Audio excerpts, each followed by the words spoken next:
which is assessment and how students can show what they know. Sandy just led a great thing on gamification. That's a really great way to show what students know in a fun way. You want to summarize that?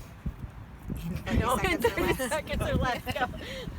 I think it's getting them to be collaborative and excited about what they're doing, and they don't realize that they're learning. I think the best learning comes with engaging and project-based and exploring their interests and being creative.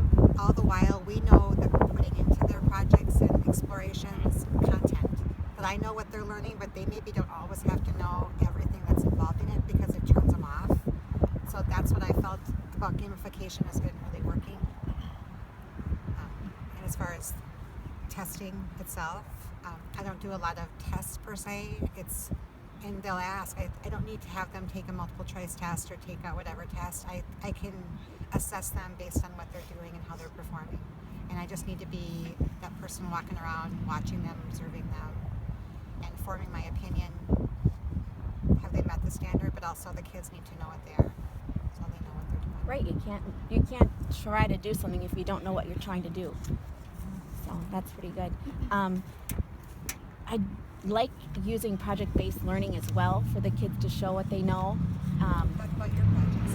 Which one? You just finished We just did Built a City. We built a city for 6 weeks. And I bet you had standards embedded in the whole thing. Oh, the whole thing was math and geometry, but it also was collaboration and design. And we brought in the mayor and some of the city staff, and they talked to our kids about design and building and realistic conversations. And then they were open for tourism yesterday, and that was a lot of fun for them to just kind of showcase their learning, because they should know that their learning needs to be shared with the world. I think and that's the way for them to show what they know.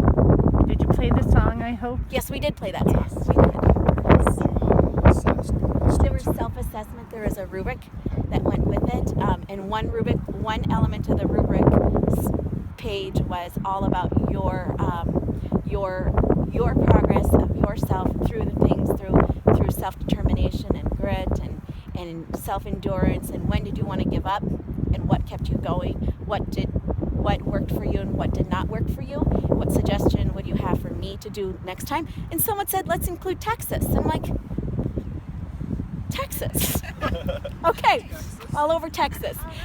Good. But then the other side was all the skills that they learned and how they felt about learning those skills. It was really cool. And I do that with science, with simple machines. We create Rube Goldberg machines. So kind of the same thing. We have and self-assessment. One thing I see a lot is teachers, we know we're really busy. We know this job is huge, what we do. And I've had a lot of teachers who are trying to simplify their workload, but in doing that, they want to do everything automated for assessment stuff. And unfortunately, too much of the time, it's multiple choice. It's a Google form quiz, or our reading curriculum has online multiple choice tests and stuff like that. And so even though it saves them time because they don't have to grade it, it can be graded automatically, all that kind of thing. I struggle with that because I'm you're just giving more tests. You're not. Right, if that's the only thing that they use, yeah, then that would be bad. And so I think part of the issue is showing teachers that this other stuff is actually really good for kids, but then showing them how does this fit in with what you do, because the thing I keep hearing is well, it's just one more thing, and I don't have time to spend 6 weeks building a city. But obviously you did, and there were ways that you could feed a bunch of stuff together in that 6 weeks to make it a worthwhile use of your and your kids' time. It was math, it was collaboration, it was writing skills, it was speaking skills, and it was makerspace time and cardboard challenge. And don't put that duct tape on your mouth. Oh, yeah. Yes. You know what I mean? Why are you eating the glue? Why? Right. That's not how you apply glue.